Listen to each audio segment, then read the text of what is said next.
नमस्कार, मैं रविश कुमार।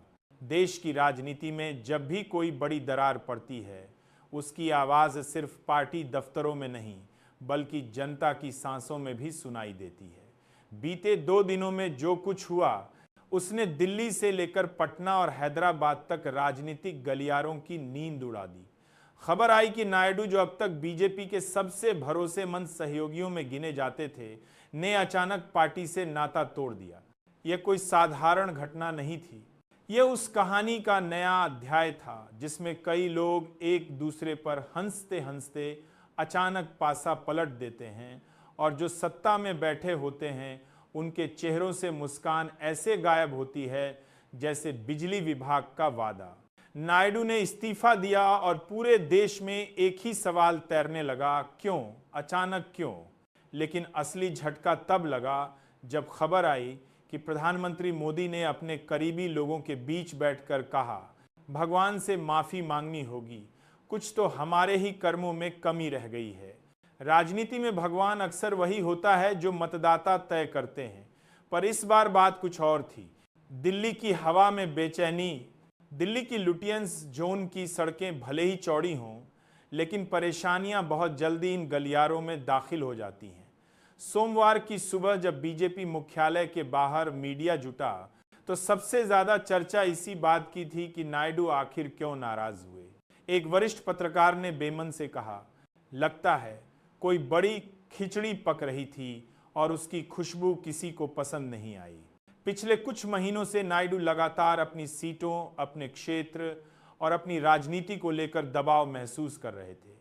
उन्हें लग रहा था कि बीजेपी, जिस पर उन्होंने भरोसा किया था, अब उन्हें सिर्फ एक औजार की तरह इस्तेमाल कर रही है। बीजेपी के अंदर भी यह बात साफ थी कि नायडू की लोकप्रियता अपने क्षेत्र में किसी ब्रांड से कम नहीं है। लेकिन लोकप्रिय नेता जब सत्ता की मेज पर बराबरी की कुर्सी मांगते हैं तो गठबंधन अक्सर टूट जाते हैं। और आज बीच मेज नायडू का बड़ा बयान, हम किसी की जेब की घड़ी नहीं। इस्तीफे के बाद जब नायडू मीडिया के सामने आए तो चेहरा शांत था, लेकिन आंखों में तलखी साफ दिख रही थी। उन्होंने कहा, हम किसी की जेब की घड़ी नहीं कि जरूरत पड़े तो निकाल कर देख लिया और जरूरत खत्म हुई तो रख दिया। हम जनता की सेवा करने आए हैं, किसी दरबार की शोभा बढ़ाने नहीं। ये बयान सीधे सीधे सत्ता के तंबू को हिलाने वाला था। सवाल उठे कि क्या यह बगावत है या यह आत्मसम्मान की लड़ाई। नायडू ने यह भी कहा कि पिछले 6 महीनों से उन्हें लगातार नजरअंदाज किया जा रहा था और जब उन्होंने सवाल पूछे तो जवाबों की जगह उन्हें चुप रहने की सलाह दी गई। मोदी का पहला झटका और भगवान का नाम। कहते हैं कि दिल्ली की राजनीति में कोई भी खबर प्रधानमंत्री तक देर से नहीं पहुंचती, लेकिन नायडू का इस्तीफा जिस रफ्तार से फैला, उससे पहले चाय की केतली भी नहीं गर्म होती। शाम होते होते खबर आई कि प्रधानमंत्री नरेंद्र मोदी ने अपने करीबी रणनीतिकारों की एक बैठक बुलाई। मीडिया में लीक हुई बातों के मुताबिक मोदी ने मीटिंग में कहा, हमारी राजनीति में जो गिरावट आई है उसके लिए हमें भगवान से ही माफी मांगनी पड़ेगी। कहीं ना कहीं हमने ही एक साथी को दूर धकेला है। मोदी का यह बयान किसी राजनीतिक चाल का हिस्सा था या वास्तव में एक आत्मस्वीकृति, यह तो समय बताएगा, लेकिन इतना साफ था कि यह मामला बेहद भारी हो चुका था। बीजेपी के अंदर की उथल पुथल। जब कोई बड़ा नेता पार्टी छोड़ता है तो सिर्फ गेट पर लगी नेम प्लेट नहीं बदलती, बल्कि पूरी पार्टी की आत्मा डगमगा जाती है। बीजेपी के अंदर भी यही हुआ। कई नेता चुपके से एक दूसरे के मोबाइल में मैसेज भेजते देखे गए। कई पुराने चेहरे जो अब तक मोदी शाह की जोड़ी पर आंख बंद करके भरोसा करते थे, उन्होंने पहली बार थोड़ा डर दिखाया।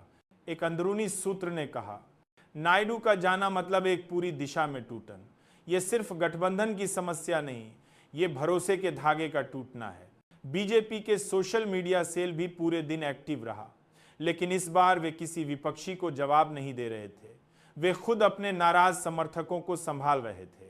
नायडू के समर्थकों की खुशी और बीजेपी की बेचैनी।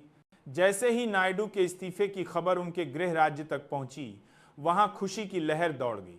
लोग जानते थे कि नायडू भले ही बड़े नेता हों, लेकिन वे किसी के दबाव में झुकना पसंद नहीं करते। कुछ लोगों ने कहा, अच्छा किया, देर से सही, लेकिन किया तो सही। एक बुजुर्ग किसान ने कैमरे पर कहा, नेता वही अच्छा जो अपनी जमीन और जनता की तरफ खड़ा रहे, बड़े बड़े वादों से पेट नहीं भरता। उधर बीजेपी के स्थानीय कार्यकर्ता परेशान थे। वे जानते थे कि नायडू के बिना चुनाव जीतना ऐसा है जैसे बिना नाव के नदी पार करना। चुनाव समीकरणों में भारी बदलाव। भारत की राजनीति सिर्फ वादों और भाषणों से नहीं चलती, यह गठबंधनों, जातिगत समीकरणों और स्थानीय ताकतों के सहारे चलती है। नायडू के जाने से दक्षिण का राजनीतिक संतुलन हिल गया। विशेषज्ञों का मानना है कि अगर नायडू विपक्षी खेमे में शामिल होते हैं